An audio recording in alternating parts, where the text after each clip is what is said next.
are we short on friends or are we amongst friends? I don't know how to Ran out of categorize friends. this. You probably need better friends. You know the headline, right? Growth is getting harder, and it's not just a new business growth metric. It makes me kind of think about, like, is the traditional sales model kind of dead? If there's a place to go drive repeatable cash flow, private equity's in it.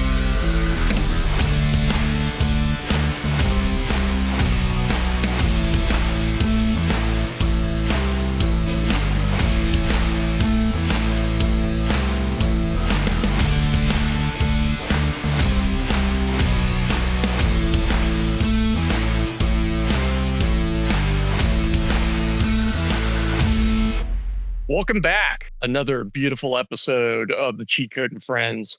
Either are we short on friends or are we amongst friends? I don't know how to Ran out of categorize friends. this episode, but You probably need better friends. that we'll shelf that topic. So as you guys probably have noticed, it's just Josh, Sean, and I for the show. We thought it would be a good kind of checkpoint to do one of these kind of general market update insider podcast, or at least what we're seeing. I definitely don't claim that we've got the entire perspective, but we've kind of assembled a pretty wide swath of recent surveys, benchmarks, people pontificating, so on and so forth, and it would just be really interesting to frame those through what we're seeing in the market. Which strangely, we're a quarter and a month away, but coming up on our third year running this business. So a lot's changed in that timeline, certainly, and things continue to change. So, fellas, welcome to the show. Yeah, good to be here. Lots to talk about. What's going on? Show. So I think, let's just start with the Jurassic Capital benchmark survey is a good place to start in terms of just overall startup growth. And I think, we'll start, I guess we'll try to frame this episode through the life cycle. We'll kind of start early and then go into a bit of what we're seeing as companies graduate into kind of, mid-stage maturity scale, B, C, and beyond, certainly into IPO. And we'll link this survey in the show notes, but like Jurassic Capital is a great benchmarking report. I think, who Sean, did you just put out an article on that? Not yet. It'll come out next week or the week after, I believe. Okay, so probably by the time this airs, it'll be live. But yep, just some really great data in terms of operating and growth metrics this year compared to years in the past, and it's just really difficult to even look at a 10-year clip in history because we've had things like COVID, we've had kind of the flight to efficiency, we've had AI, so a lot of disruption. So probably we'll just talk about these through the lens of like what is happening today rather than even comparing to in the past, but that might be a fool's errand anyway. So in terms of like that benchmark in particular, like I thought it was really interesting, some of the results that are kind of showing up in early stage, and you kind of saw this in some of the other stuff that I published a post on LinkedIn in terms of just organic growth and the desire for growth from a capital perspective, the need for growth from a company perspective, and so on. And yet, it doesn't seem like top line is catching up. What was interesting, buyer cycles have finally started to retreat a bit from years and years of growth, but still, like the notion of growth and really growth sales, whether it's expansion or net new business, still continues to struggle. And yet we hear this narrative from an AI lens all the time. I mean, I wouldn't even call out who I'm asking that question of, but like, guys, just feel free to jump in. Like, what are you guys seeing in the portcos that you're operating within? You know the headline, right? Growth is getting harder, and it's not just a new business growth metric. It's net NRR's down, GRR's down, retention is down across the board. So what are we pointing to? Is it just a more particular buyer? Is the buyer expecting more out of your platform because of AI? Because, we're seeing on the other side of the spectrum that almost from an investment standpoint, the middle is getting cut out, right? The B rounds, the C rounds, they're disappearing. You're still seeing some early stage stuff, some seed and A. You're starting to see some IPO traction. We saw a little bit of that in the benchmark survey as well. But like that middle is going away. And what we're feeling it here as an investment group as well, bridge rounds are up metric, right? So all these middle A, C, and B rounds are going down, and bridge rounds are going up, and that has to be a result of the stagnation in growth and the challenge that there is in growth in the marketplace. And I think AI plays a role in that in terms of expectations, but I also think it's the buyers it's starting to push back on things like annual billing and upfront, and like they're saying, listen, if I want out, I want out, right? Like it's just all these things are starting to turn into this very buyer-centric model that's making it more challenging for companies that have lived in the Salesforce model of sales for the past 2 decades to adapt to.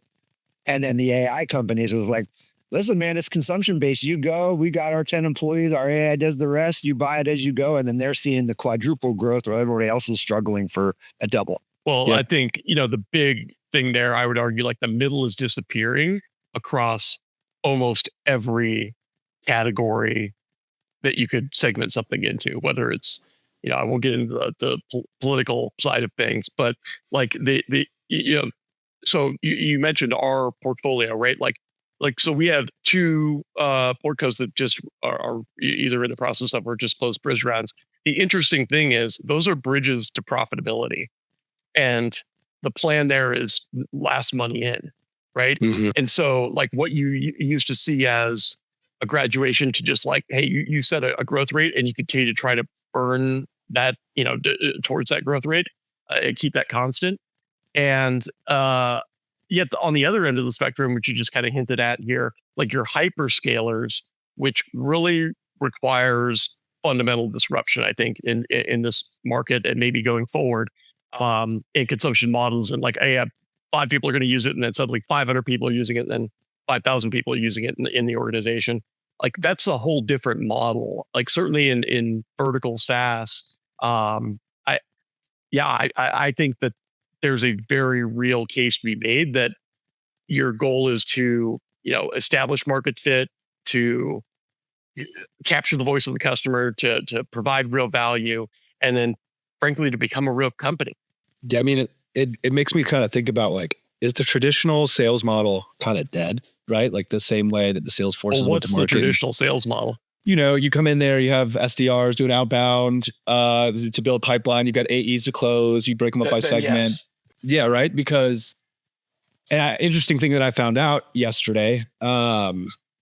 So SalesLoft, Outreach, and Apollo, the 3 leaders in what were originally go-to-market for sales development reps, like the software made for sales development reps, have all fired their sales development reps over the past year, which I think is absolutely incredible.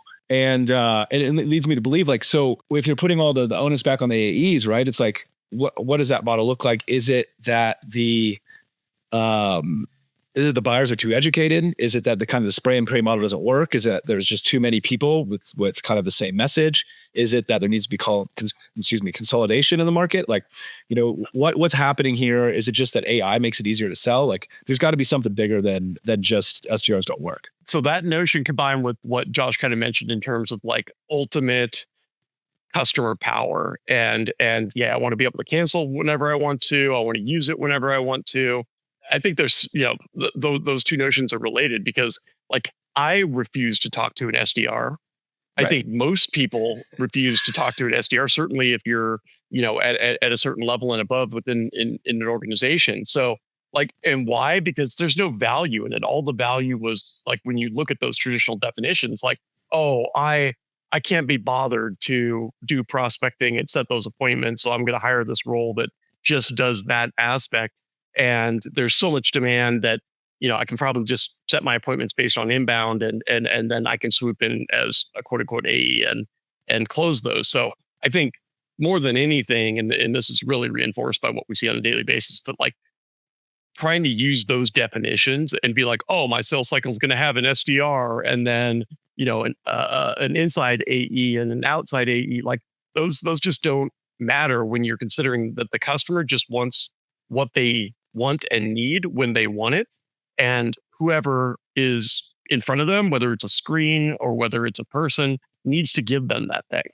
And I think the further disruption on the AE side is what we would call maybe the less sophisticated buyers or people that don't buy professionally, right? So you think your mid-market and enterprise that has groups of people that, oh yeah, you might be influenced by a head of marketing or whatever, but like there's a professional group that buys stuff, right? Well, if you're in vertical SaaS, oftentimes you're selling to a fairly unsophisticated, unprofessional buyer, right? That you're scratching an itch for a thing for a person that buys within that type of organization. They don't buy software for a living, but it isn't that. Well, And maybe they as haven't we used software in the past as Right. well, because a lot of Correct. these, like, and that's the door that AI has opened up. We got plenty of examples of those as well, to where all of a sudden you're innovating within dentistry. And, the predominant profile of a dentist is someone 40s, 50s, 60s, maybe even older than that. And is that a practice forever? And their job is taking care of your teeth, not building a tech stack and buying the technology that goes into that. There is no CTO in a lot of those organizations, or at least the sole practitioner side of the house. And so now you have to be so good at selling that you can engage someone like that who has a very low tolerance for BS, and at the same time doesn't have the sophistication to really understand maybe what some of those features, functions do for their business from an ROI standpoint. So you got to serve that. Yeah. Well, and if they have more than two technologies, they're overwhelmed. Right. Why can't this just do everything? Like, well, we're scratching this itch. They scratch that itch. Well, I don't want to buy both. Well, I don't know what to tell you. Yeah. That's a great point, because like we're so used to best in class over the last 15 years. That's right. But that was in the B2B technology realm for the most part. You're selling Right. to other tech and business service providers, like if not sophisticated buyers, sophisticated people, Right. because they were using technology sophisticated people, I should say. And like they're used to be like, oh yeah, I can have 15 platforms. I just need to make sure they integrate and they're seamless. We've seen this in the fleet management and trucking space, because we've got a startup there as well. Like they, for the most part, refuse to buy more than one platform, and like Yeah. it better be in that single dashboard. Right. Yeah. The single pane of glass is a big deal. Well, and I think we had Scott Albro on the show, I don't know, a few months ago, maybe. And he brought up a great point on this path is the two biggest laggards in, industry wise have always been like legal and healthcare. Right. And they largely didn't adopt SaaS. They're like, incremental efficiency, screw off. We don't have anything to do with that. But the two biggest adopters of AI are healthcare and legal. And they're just seeing it as this pure production play. And I believe when Scott brought that up on the phone, it's kind of what we're getting at, right? Is like, well, now you've got this huge group of buyers that didn't go through the SaaS hype cycle because they didn't care about it. But now here they are, like, no, just make it easy for me. Let's go. And it's disrupting the go-to-market motions. And we're probably gonna have to get better at meeting them where they are. Otherwise, we're not gonna succeed. So I think that's full circle to Sean's comment right there. Like, why does that not work? Like, consider an SDR like trying to prospect and set an appointment with one of those individuals. Like the tolerance quotient there is just incredibly low. You've got one segment of buyers that are too smart, right? They can do all the research, they know all the things, they know what they want, they don't want to talk to an SDR. Then you got this other segment that we're talking about that are kind of too dumb, right? They don't know enough to know how to buy, right? And so either way, they don't want to talk to an SDR. And so, what we've seen, and I think anecdotally, like in our portfolio, at which everyone sells into vertical, like we've never seen an SDR model work in any of our portfolios, right? And they've tried it, and we've advised against it, and we've seen it fail multiple times. The other thing that we've seen is a higher need for expansion revenue, right? So the land and expand model with a lot of these vertical SaaS plays is huge. And I think Jurassic pointed this out in their thing as well, but it's up to like close to 40% of all net new ARR is through expansion revenue, right? Which is huge, right? And they leave a lot on the table. And so, it's not kind of this numbers game of let's bring in as many deals as possible and continue to have to take this greenfield model, especially in vertical SaaS, right? You've got to kind of land, create a great relationship, and then you can expand it over time. Yeah, and even that's still, dropping, right? Like, so, I think the gross revenue retention stats there, and again, we're talking early stage, so, $5 to $20 million in ARR is down to 88% from 90%. And like, typically we look at something 90% plus as, that is best in class, 90, 95. Like you're good at that point, or at least from a net side. And so like, if the gross side is, even below 90% at this point, like that's like pointing all signals, things are getting tougher.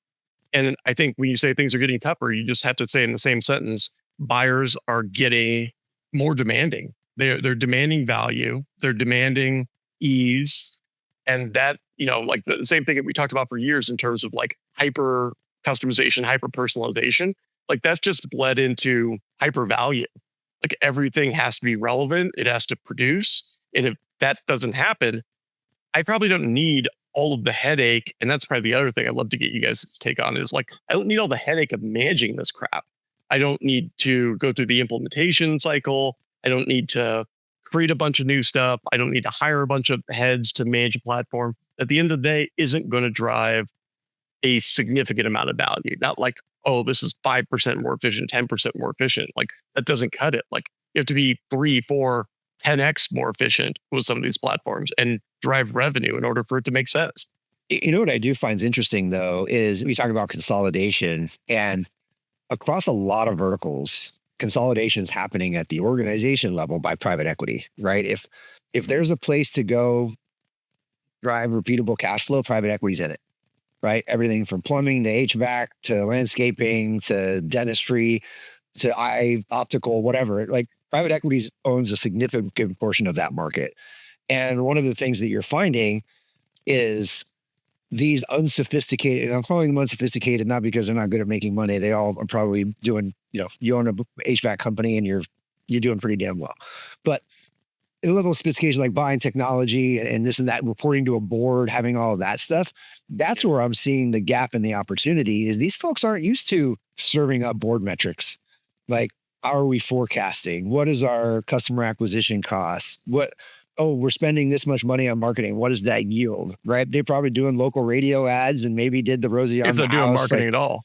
if they're doing marketing at all, right? It's a referral business. So that is one place where I have seen opportunities, even in our portfolio, is a lot of our portfolio are selling to organizations that are being rolled up by private equity. And one of their big gaps is giving the private equity backers, the board essentially, visibility as to how the organization is performing. And I think if you can do that and fill that gap, and again, that's a different sales cycle altogether, right? You got to get to those next level buyers, right? You got to get to presidents, CEOs, people that are going into that board meeting or the board themselves.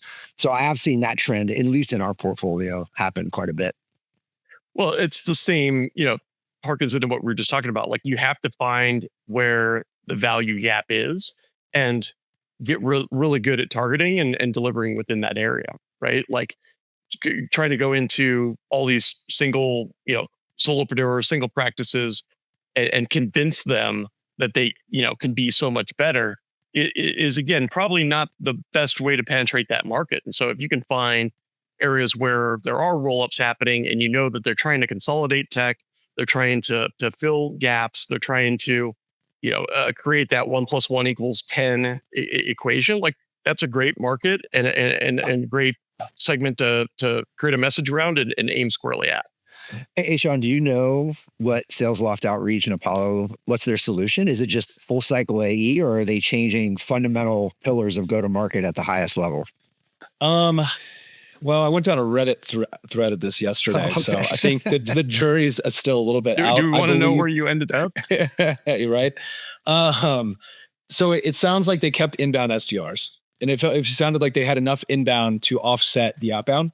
From what I understood, and we've seen this time and time again in our portfolios, is that the conversion rates of SDR set demos versus AE set demos were like 4x worse. So they weren't qualified and people are just pushing them through. Now, this happens when you get to a certain scale, right? So if you got 150 SDRs, and you've got, your world's semi-finite, even if you're going horizontal, like you're going to have a lot of trash in, right? And so I think as the bigger you get, the harder it is to kind of police those things. And SDRs aren't cheap. And so, when you've got it, and from what I understood, SalesLoft had a 1-to-1 ratio of SDRs to AE. That's a ton of SDRs. That's a ton, yeah. If you're going 1-to-1, even if the average deal size is 40K or above, like it still takes a lot of appointments. So it sounds like full cycle on the AE side, inbound is where they're doing it from the SDR side.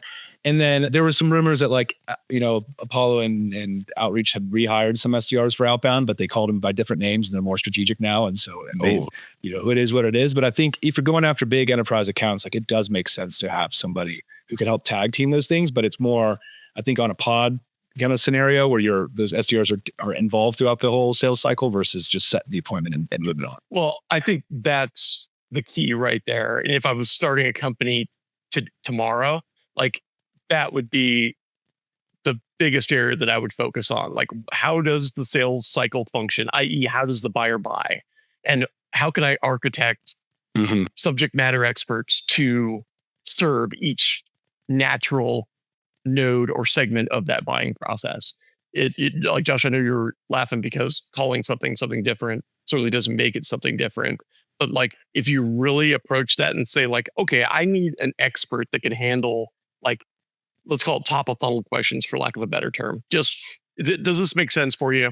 You know, are you the right person? Are there other folks say, I want to get all, I want to architect this evaluation process so that all parties are successful? Like, that's what I would do. I would peel that everything back. I would not hire, and this is why I hate like the terms on job ads, because the market thinks it knows what that is. If you put SDR up there, you're going to get, probably a young individual doesn't have a lot of experience in the space, and they're counting on doing something repetitive.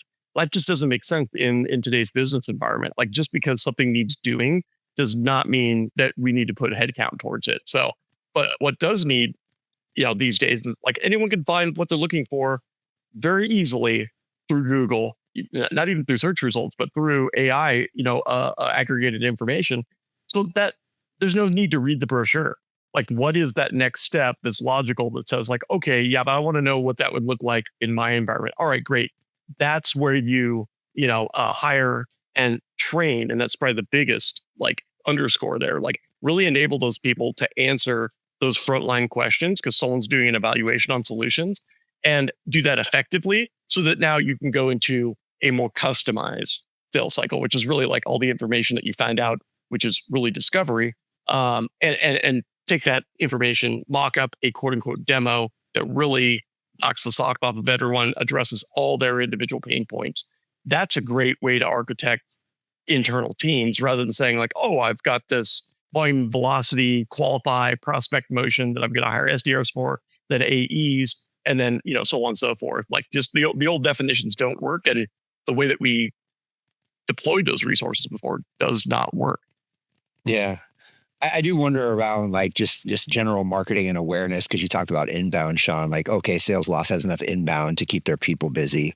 That's, again, a market was created 2 decades ago for sales engagement tools. And now sales engagement tools is one of those things that you almost have to have. Remember Justin in the Marketo days, like, oh, you don't have Marketo? What have you been doing the last 10 years? Like, you should be on Marketo, right?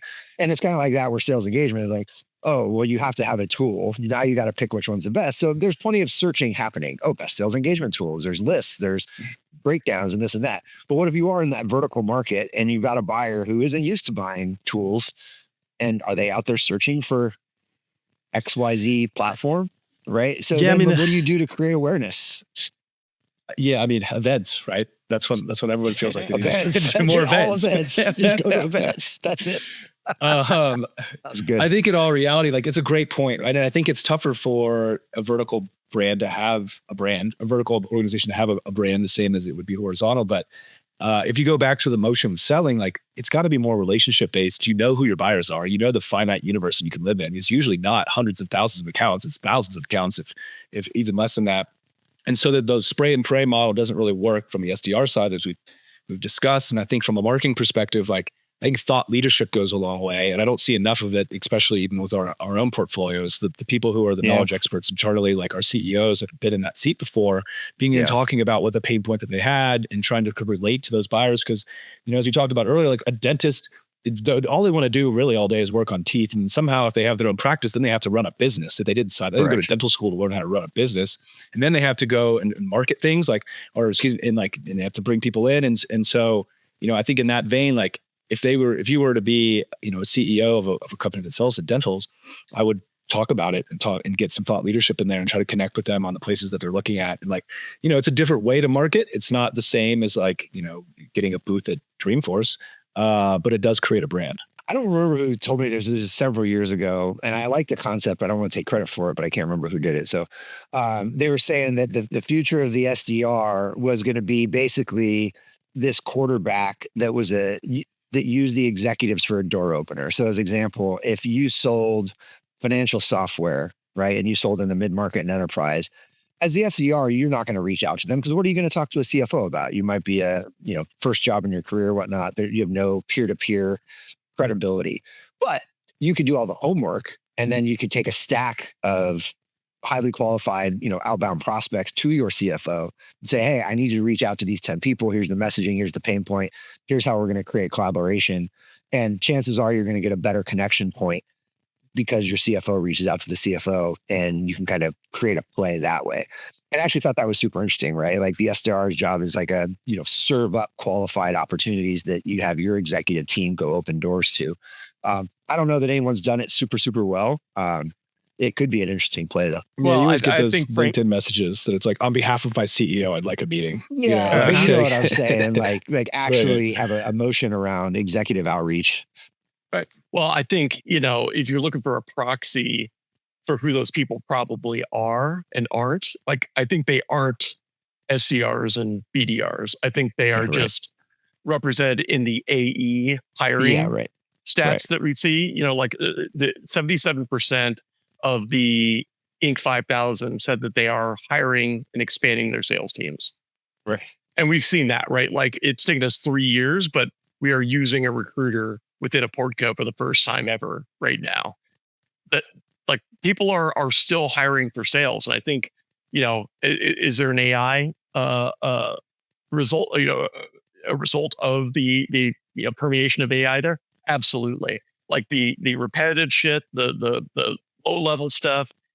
Yeah, that's being replaced by tools, and we'll put it in the show notes. But if anyone hasn't seen the how does SaaStr use AI, Lemkin did it on like their Wednesday talks Yeah, or super whatever. cool. It's excellent, right? Like, yeah, it takes intention, it takes time, it takes effort, but you can train those models to do frontline customer success, inbound SDR work very effectively because you don't need like that Q&A style stuff. You don't need a person on the other side. But for the discovery stuff, for the quarterbacking stuff, right now I think that we're seeing the growth in that reflected under the AI band, or sorry, the AE band, because people are hiring in that segment and they're not letting people go in that segment. So is more expected of them? Absolutely. I think you've constantly seen the bottom 15, 20% of that group just proliferate out and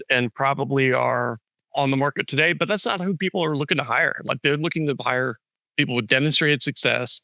And to be successful, you kind of have to be that quarterback. You have to be bringing in, different folks in your organization to align, to answer, and, frankly, to meet the buyer where they are, as we were talking about. So I think you see that in the sales hiring figures. Yeah, it's kind of funny. I remember you interview AEs, right? And the ones that would say, "Oh, I'm great at relationship building," you'd always be like, "Oh, yeah, that's not a real AE." Oh, yeah, sure, everyone's great at relationship building, but obviously the three of us are proponents of that and proponents of relationships and partnerships. We wrote a book on it. We're all in on that concept. But if you think about what you just said, it is how do you strategically build relationships at an altitude that gives you the ability to open doors and create opportunities. And we can use an analogy here. I'm currently acting as a sales executive in one of our portfolio companies, and they've had some partnerships with these consulting groups for years. They've never yielded anything, but I love consulting. So I immediately within a very short period of time built some credible trust and relationship with those groups. And like literally 90% of our enterprise deals come through those channels now. Right. So then how do you really expand on that type of thing? Right. Like this is a vertical solution, like we said.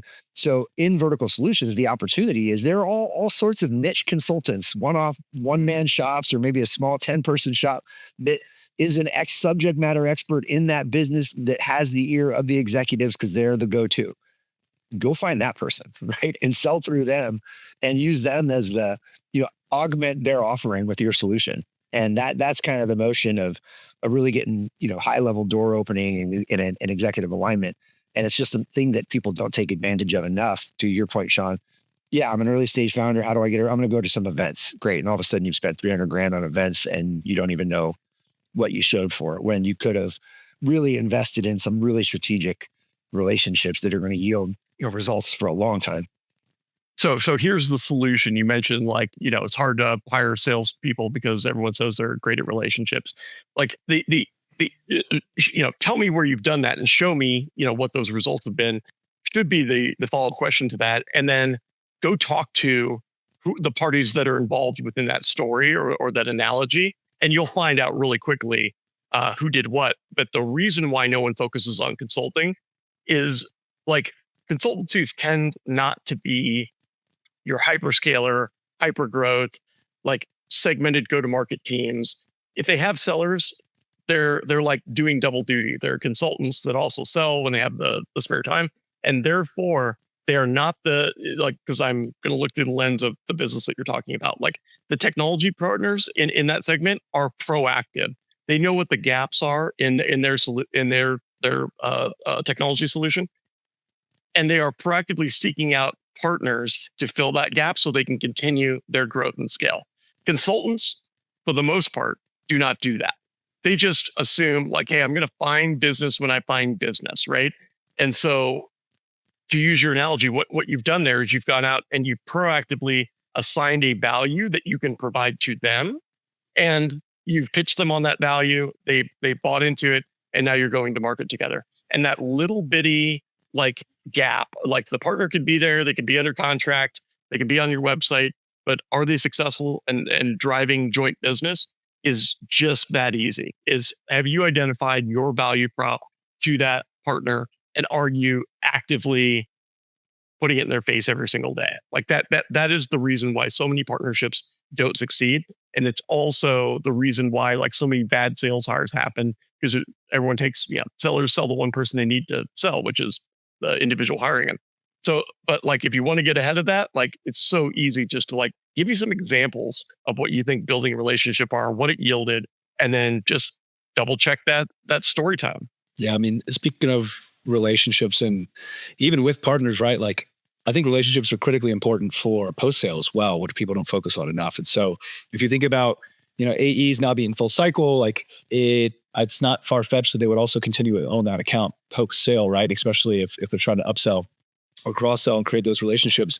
And I think another, data point that Jurassic pointed out is, like, it's getting easier and easier through AI to switch vendors than ever before, right? And so there doesn't take much lift in order to do that. And so whoever has the best relationship is going to ultimately keep that customer. And so I see too often, especially in this, what we would call a traditional sales model, you've got SGR, they hand off the relationship to the AE, who then hands it off to implementation, then hands it off to account manager. And by the time that you're an actual customer and you've got the people in seat who are actually using it, like, those people didn't have a relationship with anybody else through that cycle, and they had someone different the entire way. And so, it's kind of foreign at that point.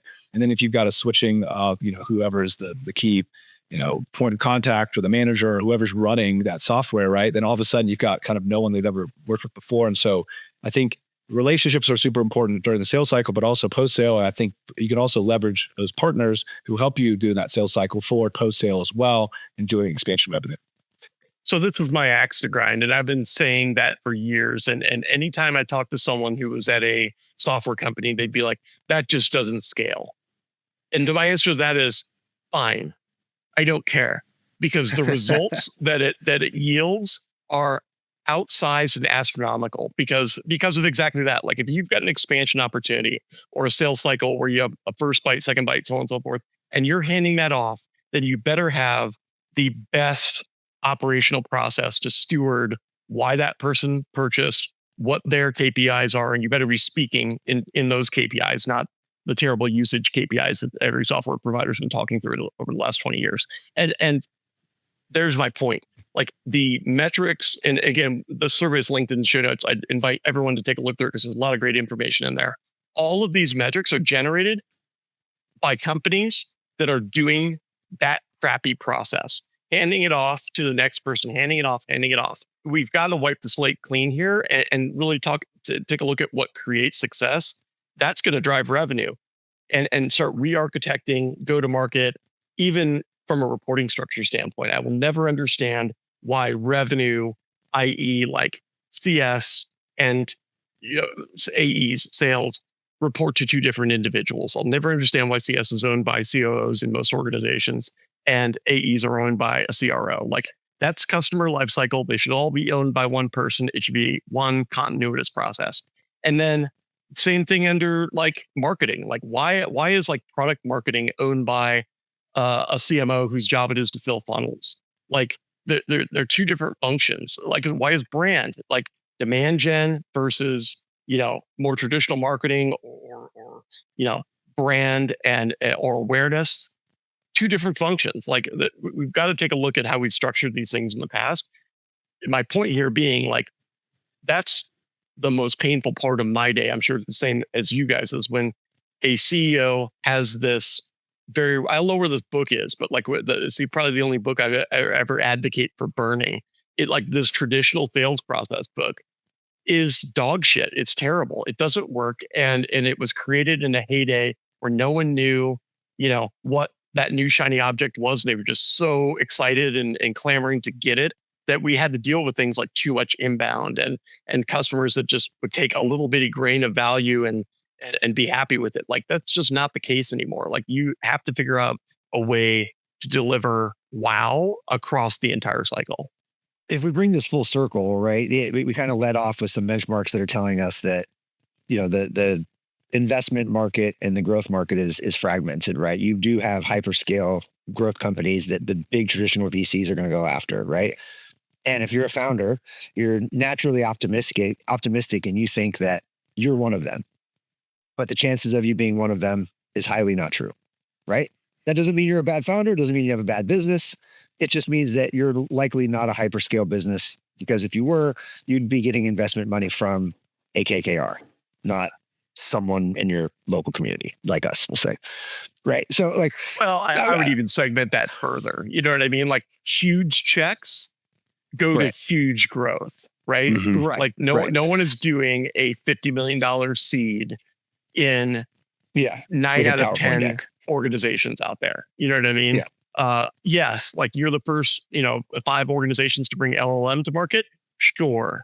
That's a earth-shattering technology that has so many uses that you can afford that type of valuation and capital. But for everyone else, I'll stop interrupting you now at that point. Yeah, no, so that's right. So like, how do you bridge that gap between, you said, okay, we're seeing all these bridge rounds, they're a bridge to profitability.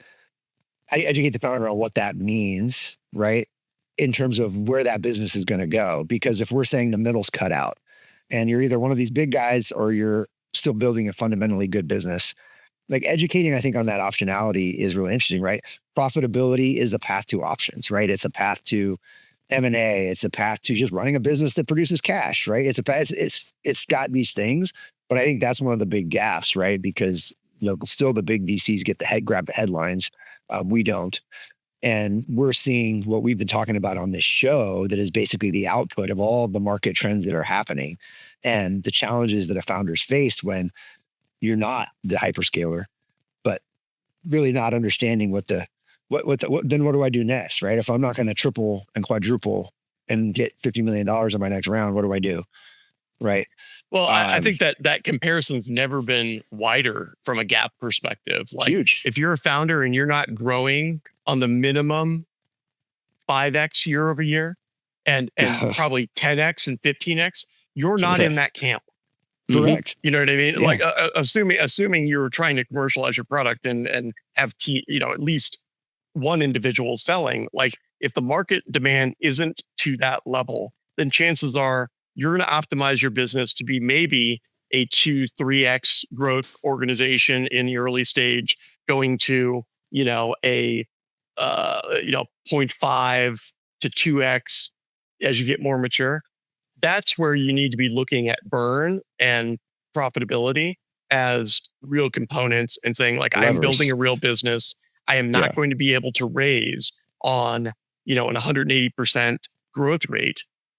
There's plenty of other options out there for the folks that are looking for that type of organization. But for the vast majority, you've got to give yourself optionality out there. You've got to give yourself a business that subsists without someone putting in a check every 2 years. Yeah, but Justin, that's hard. Yes. It is. Yeah.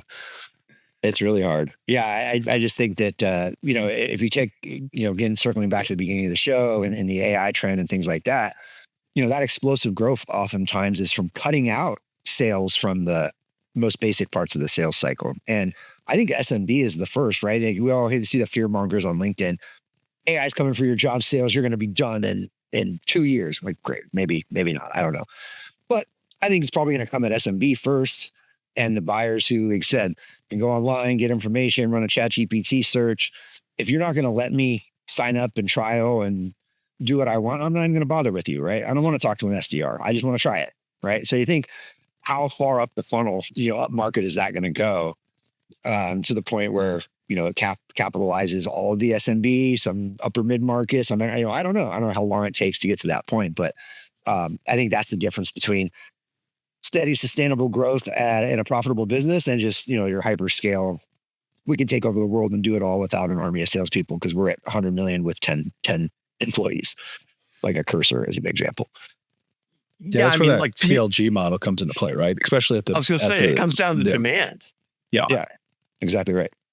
Yeah, you got to create. If you have overwhelming demand and like your customers are clamoring to buy your solution, all they need is access to the tool and some basic like enablement around it. Congratulations.